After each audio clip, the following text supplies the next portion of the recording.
Hi welcome to my channel. ಇವತ್ತಿನ ವಿಡಿಯೋದಲ್ಲಿ ನಾವು SSLC ಸಮಾಜ ವಿಜ್ಞಾನ ಭಾಗ 1 ಭೂಗೋಳಶಾಸ್ತ್ರದಲ್ಲಿ ಬರುವ ಅಧ್ಯಾಯ 10 ಭಾರತ ಭೌಗೋಳಿಕ ಸ್ಥಾನ ಹಾಗೂ ಪ್ರಾಕೃತಿಕ ಲಕ್ಷಣಗಳು ಈ ಒಂದು ಅಧ್ಯಾಯದ ಅಭ್ಯಾಸ ಪ್ರಶ್ನೋತ್ತರಗಳನ್ನು ನೋಡೋಣ. ನೋಡಿ ಅಭ್ಯಾಸಗಳು. ಫಸ್ಟ್ ಒನ್, ಖಾಲಿ ಬಿಟ್ಟಿರುವ ಸ್ಥಳಗಳನ್ನು ಸೂಕ್ತ ಪದಗಳಿಂದ ಭರ್ತಿ ಮಾಡಿರಿ. ಪ್ರಶ್ನೆ 1, ಇಂಡಿಯಾ ಎಂಬ ಹೆಸರು ಡ್ಯಾಶ್ ನದಿಯಿಂದ ಬಳಕೆಗೆ ಬಂದಿದೆ. ಉತ್ತರ ಸಿಂಧೂ ನದಿ. ಪ್ರಶ್ನೆ 2, ಭಾರತ ಒಟ್ಟು ಡ್ಯಾಶ್ ಚದರ ಕಿಲೋಮೀಟರ್ಗಳಷ್ಟು ವಿಸ್ತಾರವಾಗಿದೆ. ಉತ್ತರ 32,87,263 ಚದರ ಕಿಲೋಮೀಟರ್. ಅಂದರೆ 32.87 ಲಕ್ಷ. ಪ್ರಶ್ನೆ 3, ಭಾರತದ ಮಧ್ಯ ಭಾಗದಲ್ಲಿ ಡ್ಯಾಶ್ ಉತ್ತರ ಅಕ್ಷಾಂಶ ಹಾಯ್ದು ಹೋಗುತ್ತದೆ. ಉತ್ತರ ಕರ್ಕಾಟಕ ಸಂಕ್ರಾಂತಿ ವೃತ್ತ. 23 degree Celsius point 30 degree Celsius. Next ನೋಡಿ 4ನೇ ಪ್ರಶ್ನೆ, ಭಾರತದ ಮುಖ್ಯ ಭೂಭಾಗವು ಹೊಂದಿರುವ ಕರಾವಳಿಯು ಡ್ಯಾಶ್ ಕಿಲೋಮೀಟರ್ಗಳಷ್ಟು ಆಗಿದೆ. ಉತ್ತರ 6,100 ಕಿಲೋಮೀಟರ್. 5ನೇ ಪ್ರಶ್ನೆ, ಭಾರತದ ಭೂಸ್ವರೂಪವನ್ನು ಪ್ರಧಾನ ವಿಭಾಗಗಳಾಗಿ ಭಾರತದ ಭೂಸ್ವರೂಪವನ್ನು ಡ್ಯಾಶ್ ಪ್ರಧಾನ ವಿಭಾಗಗಳಾಗಿ ವಿಂಗಡಿಸಲಾಗಿದೆ. ಉತ್ತರ 4 ಪ್ರಧಾನ ವಿಭಾಗಗಳಾಗಿ ವಿಂಗಡಿಸಲಾಗಿದೆ. ಪ್ರಶ್ನೆ 6, ಮಹಾ ಹಿಮಾಲಯವನ್ನು ಡ್ಯಾಶ್ ಎಂದು ಕರೆಯುವರು. ಉತ್ತರ ಹಿಮಾದ್ರಿ. ಪ್ರಶ್ನೆ 7, ಪ್ರಪಂಚದಲ್ಲಿಯೇ ಡ್ಯಾಶ್ ಅತ್ಯುನ್ನತ ಶಿಖರವಾಗಿದೆ.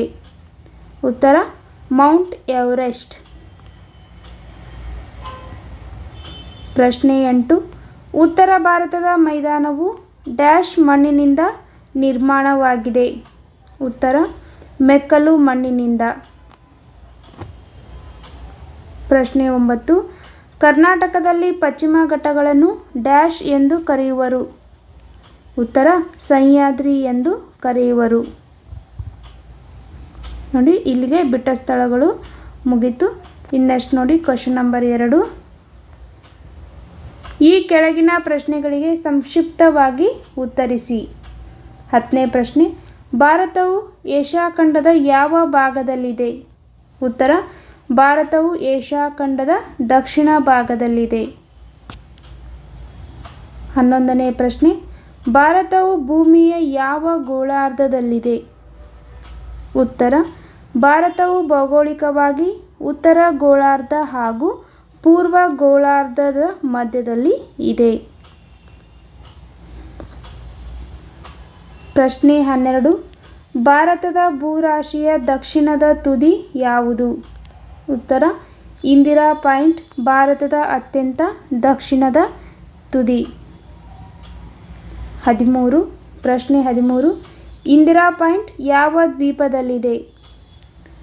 ಉತ್ತರ ನಿಕೋಬಾರ್ ದ್ವೀಪದ ದಕ್ಷಿಣ ತುದಿಯಲ್ಲಿದೆ. ನೆಕ್ಸ್ಟ್ ನೋಡಿ ಪ್ರಶ್ನೆ 14, ಹಿಮಾಲಯದ ಪಾದ ಬೆಟ್ಟಗಳ ಮತ್ತೊಂದು ಹೆಸರು ಯಾವುದು. ಉತ್ತರ ಹಿಮಾಲಯ ಪಾದ ಬೆಟ್ಟಗಳ ಮತ್ತೊಂದು ಹೆಸರು ಶಿವಾಲಿಕ್ ಶ್ರೇಣಿ. ಕ್ವಶನ್ ನಂಬರ್ 15, ಭಾರತದ ಭೂಸ್ವರೂಪ ವಿಭಾಗಗಳಲ್ಲಿ ಯಾವುದು ಇತ್ತೀಚಿನ ಅವಧಿಯಲ್ಲಿ ನಿರ್ಮಿತವಾಗಿದೆ. ಉತ್ತರ ಭಾರತದ ಭೂಸ್ವರೂಪ ವಿಭಾಗಗಳಲ್ಲಿ ಶಿವಾಲಿಕ್ ಶ್ರೇಣಿಯು ಇತ್ತೀಚಿನ ಅವಧಿಯಲ್ಲಿ ನಿರ್ಮಿತವಾಗಿದೆ. ನೋಡಿ ನಮ್ಮ ಚಾನಲ್ನಲ್ಲಿ ಹೀಗೆ ಸರಳ ಉತ್ತರಗಳನ್ನು ಇರ್ತವೆ. ಅದಕ್ಕಾಗಿ ನೀವು ನಮ್ಮ ಚಾನಲನ್ನು ಸಬ್ಸ್ಕ್ರೈಬ್ ಮಾಡಿದ್ರೆ ನಾವು ಮಾಡಿರ್ತಕ್ಕಂಥ ಫಸ್ಟ್ನ ವಿಡಿಯೋ ಎಲ್ಲ ನಿಮಗೆ ನೋಟಿಫಿಕೇಷನ್ ಬರುತ್ತೆ. ಇನ್ನು ನೆಕ್ಸ್ಟ್ ನೋಡಿ 16ನೇ ಪ್ರಶ್ನೆಗೆ ಹೋಗೋಣ. ಹಿಮಾಲಯ ಪರ್ವತ ಶ್ರೇಣಿಗಳಿಂದಾಗುವ ಪ್ರಯೋಜನಗಳು ಯಾವುವು? ನೋಡಿ ಉತ್ತರ: ಭಾರತದ ಜನಜೀವನದ ಮೇಲೆ ಅಪಾರ ಪ್ರಭಾವ. 2. ಭಾರತಕ್ಕೆ ರಕ್ಷಣೆಯನ್ನು ಒದಗಿಸುತ್ತದೆ. ಉತ್ತರ ಏಷ್ಯಾದಿಂದ ಬೀಸುವ ಶೀತ ಗಾಳಿಯನ್ನು ತಡೆಯುತ್ತದೆ. ನದಿಗಳ ಉಗಮ ಪ್ರದೇಶವಾಗಿದೆ. ಜಲ ವಿದ್ಯುಚ್ಛಕ್ತಿ ಉತ್ಪಾದನೆಗೆ ಅನುಕೂಲವಾಗಿದೆ. ವಿಶಾಲವಾದ ಮೈದಾನಗಳನ್ನು ನಿರ್ಮಿಸುತ್ತದೆ. ವೈವಿಧ್ಯಮಯ ಸಸ್ಯ ಮತ್ತು ಪ್ರಾಣಿ ಸಂಕುಲಗಳಿಗೆ ಆಶ್ರಯ ತಾಣವಾಗಿದೆ. ಅಪಾರ ಪ್ರಮಾಣದ ಖನಿಜ ಸಂಪನ್ಮೂಲಗಳನ್ನು ಒಳಗೊಂಡಿದೆ. ಪ್ರವಾಸೋದ್ಯಮ ಮತ್ತು ಧಾರ್ಮಿಕ ಕೇಂದ್ರಗಳಿಗೆ ಪ್ರಸಿದ್ಧಿಯಾಗಿದೆ. ನೋಡಿ, ಈ ರೀತಿ ನೀವು ಪಾಯಿಂಟ್ಸ್ ಮಾಡಿ ಬರೆಯೋದ್ರಿಂದ ನಿಮಗೆ ಅತಿ ಹೆಚ್ಚು ನೆನಪಿನಲ್ಲಿರೋಕ್ಕೆ ಸಹಾಯವಾಗುತ್ತೆ. ಇನ್ನು ನೆಕ್ಸ್ಟ್ ಪ್ರಶ್ನೆ: ಪರ್ಯಾಯ ಪ್ರಸ್ಥಭೂಮಿಯ ಹೊಂದಿರುವ ವ್ಯಾಪ್ತಿಯನ್ನು ವಿವರಿಸಿ. ಉತ್ತರ: ಈ ಪ್ರಸ್ಥಭೂಮಿಯು ಸಟ್ಲೆಜ್ ಗಂಗಾ ಮೈದಾನದ ದಕ್ಷಿಣದಲ್ಲಿ ಹಿಂದೂ ಮಹಾಸಾಗರದವರೆಗೂ ಚಾಚಿಕೊಂಡಿದೆ. ಇದರ ಒಟ್ಟು ಕ್ಷೇತ್ರ ಸುಮಾರು 16 ಲಕ್ಷ ಚದರ ಕಿಲೋಮೀಟರ್. ಇದು ಉತ್ತರದಲ್ಲಿ ಅರಾವಳಿ ಬೆಟ್ಟಗಳಿಂದ ದಕ್ಷಿಣದ ಕನ್ಯಾಕುಮಾರಿಯವರೆಗೆ ಹರಡಿದೆ. ಇನ್ನು ಪಶ್ಚಿಮದಲ್ಲಿ ಪಶ್ಚಿಮ ಘಟ್ಟಗಳಿಂದ ಪೂರ್ವದಲ್ಲಿ ಜಾರ್ಖಂಡ್ನ ರಾಜಮಹಲ್ ಬೆಟ್ಟಗಳವರೆಗೂ ಸುಮಾರು 1400 ಕಿಲೋಮೀಟರ್ ಅಗಲವಾಗಿದೆ. ಯಾವುದು? ಪರ್ಯಾಯ ಪ್ರಸ್ಥಭೂಮಿ. ಇನ್ನು ತ್ರಿಕೋನಾಕೃತಿಯಲ್ಲಿದ್ದು ಉತ್ತರದಲ್ಲಿ ಅಗಲವಾಗಿದ್ದು ದಕ್ಷಿಣದ ಕಡೆಗೆ ಕಿರಿದಾಗಿದೆ. ಇನ್ನು ಪಶ್ಚಿಮದಲ್ಲಿ ಅರಬ್ಬಿ ಸಮುದ್ರ, ಪೂರ್ವದಲ್ಲಿ ಬಂಗಾಳ ಕೊಲ್ಲಿ ಹಾಗೂ ದಕ್ಷಿಣದಲ್ಲಿ ಹಿಂದೂ ಮಹಾಸಾಗರಗಳನ್ನು ಇದು ಒಳಗೊಂಡಿದೆ. ಇನ್ನು ನೆಕ್ಸ್ಟ್ ಪ್ರಶ್ನೆ 18. ಶಿವಾಲಿಕ್ ಶ್ರೇಣಿಯನ್ನು ಕುರಿತು ಬರೆಯಿರಿ. ಉತ್ತರ: ಹಿಮಾಲಯ ಪರ್ವತಗಳಲ್ಲಿ ಇತ್ತೀಚೆಗೆ ನಿರ್ಮಿತವಾಗಿದೆ. ಯಾವುದು? ಶಿವಾಲಿಕ್ ಶ್ರೇಣಿ. ಇನ್ನು ಅಂತ್ಯದ ದಕ್ಷಿಣದಲ್ಲಿರುವ ಸರಣಿ ಹಾಗೂ ಅತಿ ಕಡಿಮೆ ಎತ್ತರವನ್ನು ಹೊಂದಿದೆ. ಶಿವಾಲಿಕ್ ಶ್ರೇಣಿ. ಇದನ್ನು ಹಿಮಾಲಯದ ಪಾದ ಬೆಟ್ಟಗಳು ಎಂದು ಕರೆಯುತ್ತಾರೆ. ಸಮತಟ್ಟಾದ ಕಿರಿದಾದ ಮೈದಾನಗಳಿವೆ. ಈ ಮೈದಾನಗಳನ್ನು ಡೋನ್ ಎಂದು ಕರೆಯುವರು. ಉದಾಹರಣೆಗೆ ಡೆಹ್ರಾಡೂನ್, ಕೋಟಾ, ಪಾಟ್ಲಿ, ಚೌಕಾಂಬಾ, ಉಧಂಪುರ್, ಕೋಟ್ಲಾ. ಇವು ಸಮುದ್ರ ಮಟ್ಟದಿಂದ 600 ರಿಂದ 1500 ಮೀಟರ್ಗಳಷ್ಟು ಎತ್ತರವಾಗಿದೆ. ಇದೆಲ್ಲ ಶಿವಾಲಿಕ್ ಶ್ರೇಣಿ ಕುರಿತು. ಹಾಗೆ ಈ ರೀತಿ ನೀವು ಬರಿಬೇಕು. ಇನ್ನೆಷ್ಟು ನೋಡಿ 19ನೇ ಪ್ರಶ್ನೆ: ಉತ್ತರದ ಮೈದಾನವನ್ನು ಸಂಚಯನ ಮೈದಾನವೆಂದು ಕರೆಯುತ್ತಾರೆ, ಏಕೆ? ಉತ್ತರ ನೋಡಿ: ಪಶ್ಚಿಮದಿಂದ ಪೂರ್ವಕ್ಕೆ ಸುಮಾರು 2400 ಕಿಲೋಮೀಟರ್ ಉದ್ದವಾಗಿರುವ ಈ ಮೈದಾನವು 70 ರಿಂದ 50 ಕಿಲೋಮೀಟರ್ ಅಗಲವಾಗಿದೆ. ಈ ಮೈದಾನವು ಬಹುತೇಕವಾಗಿ ಸಮತಟ್ಟಾಗಿದೆ.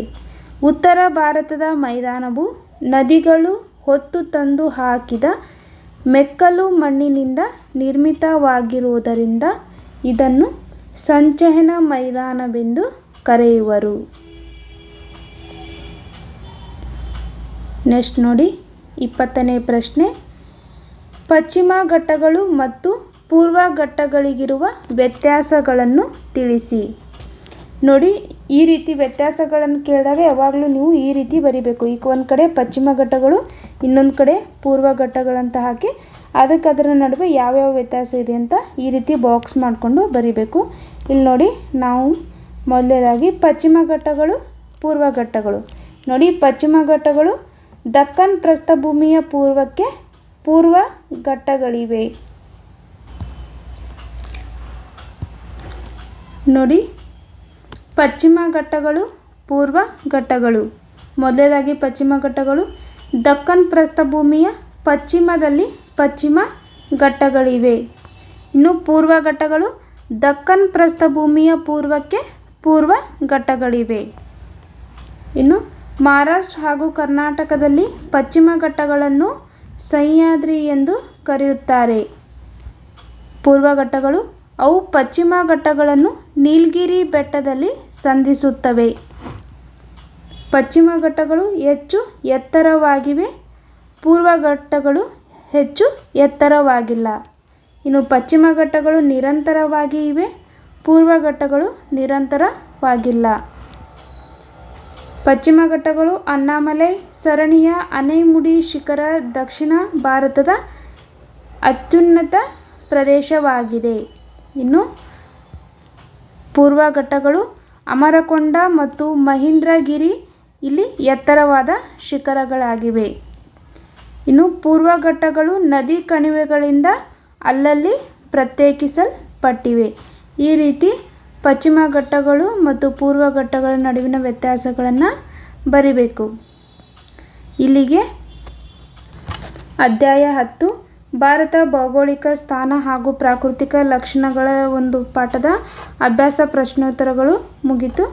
ಮುಂದಿನ ಒಂದು ಅಭ್ಯಾಸದ ಪ್ರಶ್ನೋತ್ತರಗಳು ನೆಕ್ಸ್ಟ್ ವಿಡಿಯೋದಲ್ಲಿ ಹಾಕ್ತೀನಿ ಅಂತ ಹೇಳುತ್ತಾ ಈ ವಿಡಿಯೋನ ಇಲ್ಲಿಗೆ ಮುಗಿಸ್ತಾ ಇದ್ದೀನಿ. Thank you. ಇನ್ನು ಯಾವುದಾದ್ರೂ ವಿಡಿಯೋಗಳು ಬೇಕಾಗಿದ್ದರೆ ಕಮೆಂಟ್ ಬಾಕ್ಸಲ್ಲಿ ಕಮೆಂಟ್ ಮಾಡಿ ಹಾಗೂ ನಮ್ಮ ಚಾನಲನ್ನು ಸಬ್ಸ್ಕ್ರೈಬ್ ಮಾಡಿ ನಿಮ್ಮ ಫ್ರೆಂಡ್ಸ್ಗೆ ಈ ವಿಡಿಯೋನ ಶೇರ್ ಮಾಡಿ. Thank you.